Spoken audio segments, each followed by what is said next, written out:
Oakley say hello. Everyone say hello to Oakley. Oakley, say hello. Can you say hello? Who's that? Can you say hello to that? So, as you know, we're back in the UK, but with this particular story, it all started in Calgary, from coming up with the business concept to actually then working on it and developing it further, between recipe testing, market research, a lot of discussions well into the night. We were basically trying to work out whether the idea was actually worth pursuing and whether we could truly commit to it. But also on top of that, it was figuring out whether we could make a start in Canada or if we really needed to wait until we returned home. In typical fashion, we got impatient and decided to at least make a start and crack on as much as we could whilst we were in Canada.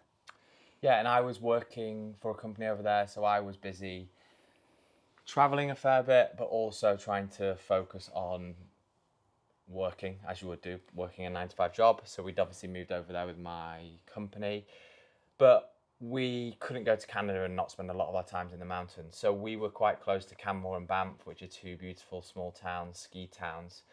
And we would often head out there on a weekend. And this is kind of where the idea started to develop. We would head out on long hikes, trying to carry minimum kind of things with us, given the fact that we were carrying big, heavy camera gear as well, as that took priority. We'd want to try and keep our food packing light, so we'd buy snack bars, and we were always running into the same frustrations. There were some great bars over there, but not ones that were high in protein, that didn't have preservatives, weren't full of sugars and artificial flavours. And we are quite conscious of what we do consume for the right reasons. And the more we were talking about this, because we had the headspace to, Em was finishing off work with the UK agency. She was recovering from spinal surgery, so it gave us a little bit more time to reflect. And during that time, we found that this was definitely a problem. It was a problem for us in Canada, and it was also a problem for us in the UK. So we thought that, why not do something about it? Why not give it a go? Exactly. And I actually remember very clearly the day we came up with the name. I was walking along the Elbow River, true autumn Calgary fashion, like bright blue skies, super golden yellow leaves, and was racking my brain constantly of thinking of names for the business, and sat down at this one bench that I tended to go to. It was near the fitness studio that I was working in, and I've still got the notebook with the endless list of names. And finally, just knew in my gut and just messaged Ellis this one word. Like, we hadn't spoken, he was working, I just messaged him, Nowt. And I had no doubt. And I knew that, and I was just smiling, sitting on this bench, and Ellis was just like, yeah, that's the one. And for us, we wanted something, a name that had personal meaning to us. It came back to our roots here in Yorkshire and Northern England, but also it had more meaning than that, something behind it. Now, Nowt is an English term, especially used in Northern England, meaning nothing. And for us, it really forms the foundation of what the business is about. Using ingredients with nothing compromised, nothing unnecessary. Ultimately, we want to use that as a pillar to come back to what the business needs, and whether anything that we create, we want it to come back to there is nothing unnecessary in anything that we do.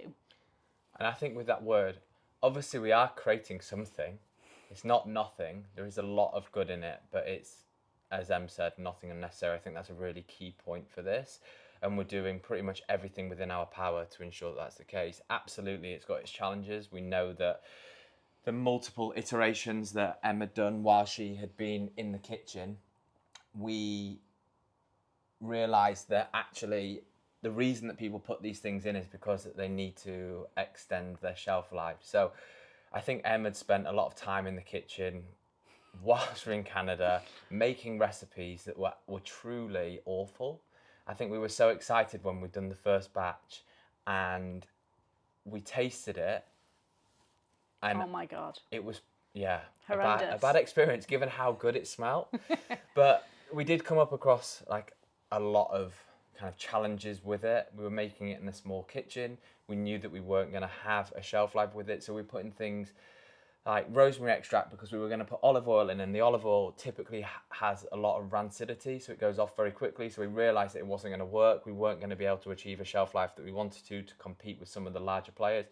So I think that when we were deciding what we wanted to do, we were deciding whether we were going to build it in Canada, we were deciding whether we were going to build it in the UK, and we ended up deciding to come back to the UK to focus on this. So just before we came back, we pre-ordered loads of ingredients that we've been using in Canada to get delivered, where Em spent the next 2 months probably doing about 50 iterations or so trying to get this right. Yeah. And eventually we did. There was a lot of trial and error, and there was a lot of learnings on the way, and speaking with nutritionists to understand whether it was going to work, getting feedback from family and friends on the flavors, people that do eat protein bars, people that don't eat protein bars, to kind of get a real mix of whether we thought this was right or whether we were just creating something that we wanted. But we're hopefully on the right track with this, and we believe that because we enjoy it, that others will too. So we're not going to go into about too much detail of the challenges that we faced. We are at the later stages of our shelf life testing, which is very, very exciting. It means that we're ticking the right boxes with the product, and it means that we can actually start thinking about bringing these to market. But we're going to go in a little bit more detail about some of the things that we have learned. Yes, we'll share some of the biggest learnings, whether that comes down to part of our ignorance and naivety, or hopefully it's learnings. If anyone wants to give it a go and make their own food product out there, then maybe you can learn something from what we've done.